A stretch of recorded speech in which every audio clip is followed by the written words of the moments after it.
disent au moins où se trouve cet tonnage. Vous ne pouvez pas, dans aucun pays au monde, faire bondir une production céréalière comme ils l'ont annoncé, de 1 à 2, donc multiplié par 2, en une année. C'est pas possible ça. Alors que l'année précédente était déjà exceptionnelle. Ça, c'est l'appréciation macroéconomique. Mais évidemment, quand vous voulez mettre en mal un mensonge ou faire prouver une vérité, vous demandez des preuves. Vous allez à la recherche de preuves. Puisqu'ils disent, c'est un article d'ailleurs, un texte que j'ai signé, puisqu'ils disent que la production de riz est passée de 400 000 tonnes à peu près en 2014 à 1 15 000 tonnes, mais qu'ils nous disent sur quel site, pour qu'on aille voir, interroger les producteurs. C'est pas l'État qui produit, que je sache. C'est vrai, hein, le contexte oblige. Avec ce carnage en Casamance, 13 morts avec des blessés. Vous dites que sur votre page Facebook que le MFDC et l'armée doivent traquer les auteurs. Est-ce à dire que le MFDC n'en est pour rien? Non, surtout pas, surtout pas, surtout pas, surtout pas. Cet acte est inqualifiable. Et quelles que soient les raisons, je ne vois pas dans ce pays ou ailleurs dans le monde un arbre qui vaille la vie d'un homme. C'est pas possible. Ça, c'est pas possible. Donc il est hors de question de transformer les victimes en coupables. Les vrais coupables, ce sont les auteurs, et s'il y a eu des commanditaires, ce sont également les commanditaires. Bon, par contre, il faut que tout soit mis en œuvre pour que ces auteurs soient retrouvés, les commanditaires aussi, et qu'ils soient châtiés, ou par la loi nationale s'ils sont chez nous, ou par la loi internationale s'ils sont déjà sortis de chez nous. Il disait, c'est des gens du MFDC, mais il y a eu des dérapages. Ce ne sont pas les instructions qu'ils avaient reçues. Ça, je l'ai entendu. Je trouve que c'est aller un peu vite en besogne. C'est pourquoi je ne veux pas non plus avancer trop sur ce dossier. L'enquête est en cours, laissons l'enquête se dérouler. J'ai cru également, mais je me trompe, l'entendre parler de personnes, mais de responsables de la coupe du bois. Et j'ai l'impression que ce sont ces personnes-là que vous transformez en commanditaires. Moi, c'est la compréhension que j'ai eue de son intervention. Ah, mais c'est plus les commanditaires des meurtres, puisque ce sont ceux qui envoient pour faire couper le bois, ils vont pas faire tuer ceux qu'ils ont envoyés pour couper du bois. Mais je crois que c'est... J'ai peut-être mal compris, mais j'ai eu l'impression que c'est ce qu'il soulignait. Mais puisqu'on parle du bois, vraiment, en dehors de ce qui s'est passé, hein, des coupes de bois, il faut véritablement que dans ce pays, mais ça n'a rien à voir avec la crise, hein, on parle d'environnement à ce moment-là, que dans ce pays, la coupe de bois soit interdite et sévèrement punie. On ne peut plus se permettre au Sénégal de couper du bois, de couper des arbres, que ce soit en ville ou dans les campagnes. C'est pas possible. Autre chose, on le sait, hein, on nous a annoncé la construction de la permanence du parti de l'Alliance pour la République. Comment trouver qu'une société nationale puisse vendre son patrimoine à un parti au pouvoir? Absolument anormal. Mais absolument anormal. Mais ça se voit que dans des pays comme le Sénégal. Mais le Sénégal dirigé par ces gens-là. Mais c'est quelque chose d'incroyable. Mais c'est incroyable. Et vous savez, on finit, ils posent tellement d'actes graves et gravissimes qu'on finit presque par s'y habituer. Mais c'est gravissime. Et il faudra, le moment venu, remettre en question cette transaction. Mais moi, je ne trouve pas les mots pour qualifier ça. C'est incroyable. Incroyable.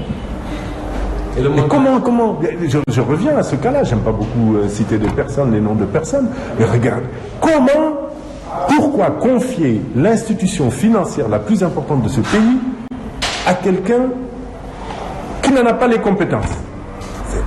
Les fonctions importantes de ce pays mais seront occupées, non pas sur des bases claniques et familiales, mais suite à des concours ou à des examens par des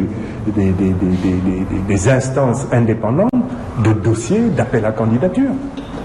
Avec peut-être la décision finale laissée aux responsables suprêmes, mais sur la base de 3 ou 4 dossiers sélectionnés. La mêlée de Aliou Sall dans les contrats pétroliers, notamment Petrotim, vous, en tant que Premier ministre à l'époque, vous étiez au courant?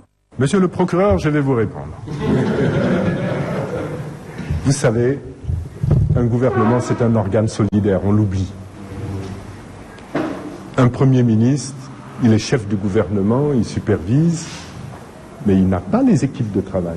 Vous avez un décret d'affectation fait que tous les fonctionnaires en charge des questions pétrolières, notamment, sont rattachés au ministre en charge des questions pétrolières.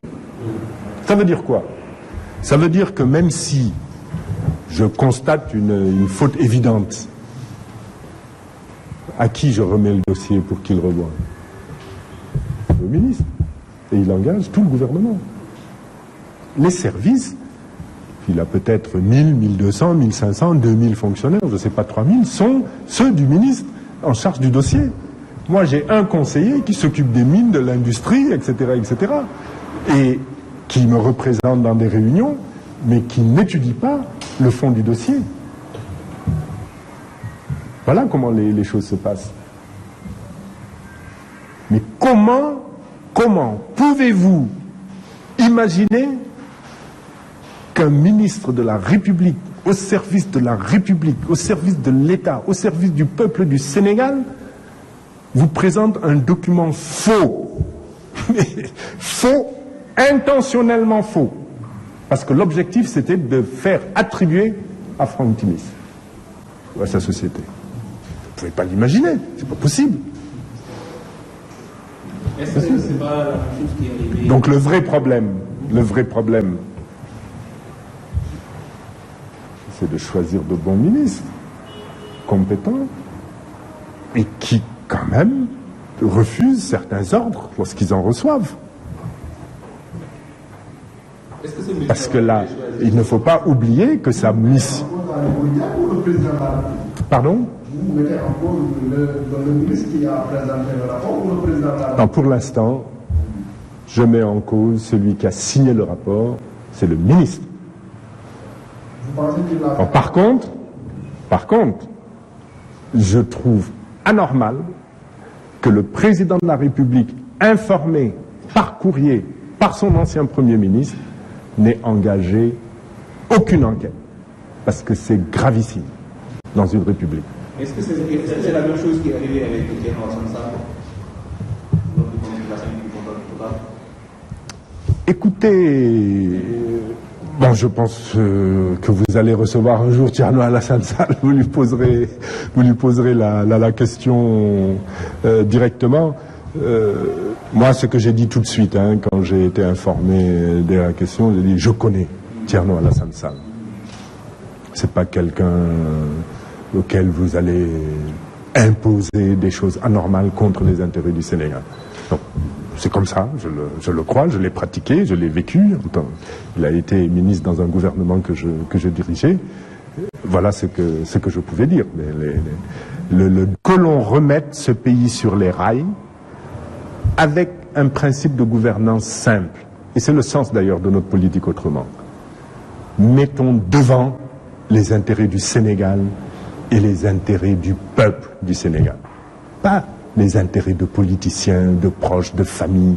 Quand on a une gestion clanique et familiale du pouvoir, parce que c'est cela que l'on vit, on ne parle pas de Sénégal de tous et de Sénégal pour tous. Or ça, c'est indispensable.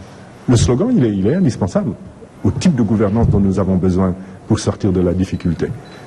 Mais malheureusement, c'est encore un slogan totalement contraire à la pratique. Et le Sénégal de l'exclusion se poursuit, où quand vous affichez, vous le disiez tout à l'heure, opposant, on ne vous écoute pas, c'est pas grave. Et qu'on vous cherche des noises avec la justice, qu'on vous enferme, qu'on cherche à vous empêcher de pouvoir prétendre au moindre mandat électif, ça s'appelle de l'exclusion et c'est dommage pour notre...